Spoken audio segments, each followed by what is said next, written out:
Le triangle dramatique de Karpman. Il est possible que vous ayez déjà entendu le nom de ce modèle. Il est en effet clé pour comprendre certaines dynamiques relationnelles nuisibles. Dans cette vidéo, nous expliquerons comment identifier ces schémas et surtout comment les transformer pour favoriser des relations de travail plus efficaces et apaisées. Et si les thématiques management et communication piquent votre curiosité, abonnez-vous à la chaîne Anagramme Formation, vous serez averti des nouvelles vidéos mises en ligne. Quelle est l'origine du triangle de Karpman? Le triangle dramatique a été développé en 1968 par le psychologue Stephen Karpman, un élève d'Eric Berne, fondateur de l'analyse transactionnelle. Ce modèle met en évidence 3 rôles que les individus adoptent inconsciemment dans des situations de conflit ou de tension. La victime, le sauveur et le persécuteur, aussi appelé bourreau. Bien qu'il soit initialement issu du domaine de la psychologie, il s'applique parfaitement au contexte professionnel. Prenons un exemple concret. Imaginez un manager surchargé qui dit qu'il n'y arrive plus. Il se place en position de victime. Un collègue propose alors de l'aider et d'assumer une partie de son travail. Ce collègue devient le sauveur.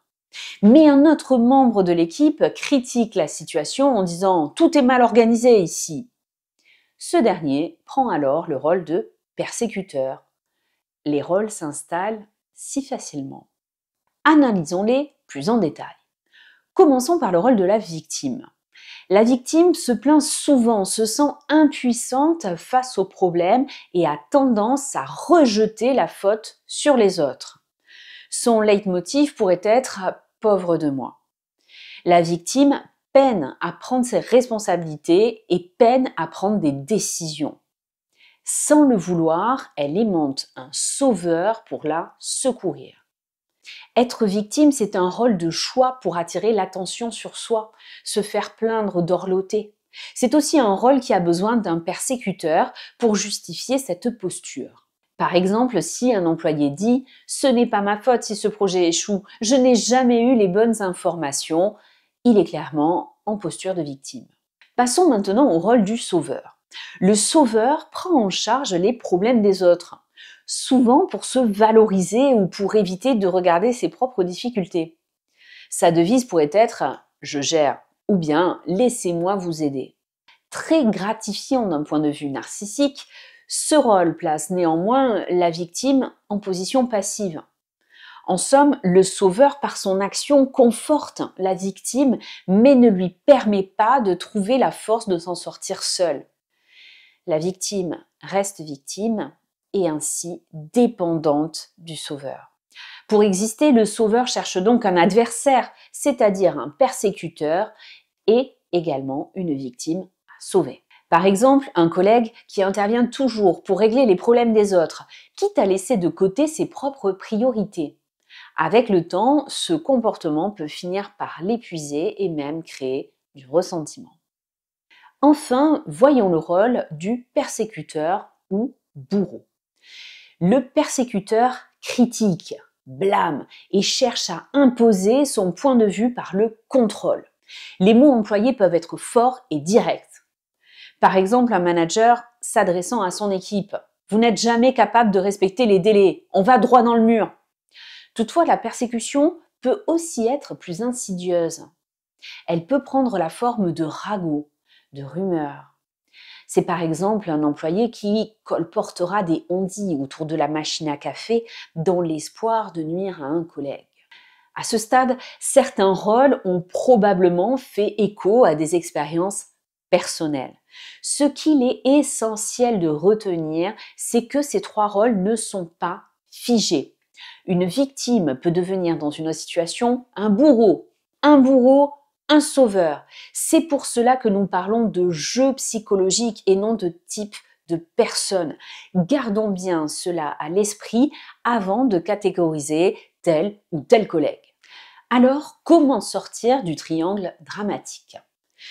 Pour quitter cette dynamique, voici 2 clés pratiques. Première clé, identifier les rôles. Prenez du recul et analysez objectivement la situation. Nous pouvons nous poser les questions suivantes. En cas de difficulté, se demander: est-ce que je me comporte comme une victime en cherchant quelqu'un pour régler mon problème à ma place? En cas de volonté d'aider l'autre, absolument, se poser un instant: est-ce que je deviens un sauveur en prenant une responsabilité qui n'est pas la mienne? Et enfin, en cas de colère, d'irritation ou de frustration, se demander: suis-je en train de jouer le rôle de persécuteur en imposant ma vision des choses ou en critiquant les autres? Reconnaître ces rôles est un premier pas essentiel pour briser la dynamique du triangle. En équipe, une culture commune sur le triangle de Karpman est un point de départ intéressant pour limiter les jeux psychologiques. Deuxième clé, cultivez une relation d'adulte à adulte avec vos interlocuteurs. Une relation d'adulte à adulte, dans le cadre d'une entreprise, repose sur la collaboration, le respect et la responsabilité partagée. Chacun porte sa part. En pratique, face à un retard sur un projet, un collaborateur pourrait dire: je constate un décalage dans notre planning. Comment pouvons-nous ajuster nos priorités pour rattraper ce retard, au lieu de blâmer ou d'attendre une solution extérieure? Cela contraste avec les rôles du triangle de Karpman. Une victime se plaindrait, un sauveur tenterait de tout régler tout seul et un persécuteur reprocherait le problème à l'équipe. Autre situation, face à un collaborateur se plaignant d'un de ses collègues, un manager pourra questionner: comment peux-tu faire pour poser des limites acceptables pour toi? Ou bien, quelles sont les options pour signifier que ce comportement ne te convient pas? Ce qu'il faudra surtout éviter, c'est d'adopter la posture de sauveur en modifiant par exemple les plannings pour ne pas que ces personnes se retrouvent à travailler ensemble le même jour. Pour conclure, le triangle de Karpman est un outil puissant pour analyser et désamorcer les situations conflictuelles. Identifier les rôles de victime, persécuteur et sauveur permet de sortir de ces dynamiques contre-productives. En adoptant une posture adulte, orientée vers la collaboration et la responsabilité pour favoriser un climat de travail plus sain, constructif et efficace. L'essentiel, c'est de se poser les bonnes questions. Quels comportements ou paroles alimentent le triangle? Comment puis-je encourager chacun à adopter une approche plus autonome et respectueuse?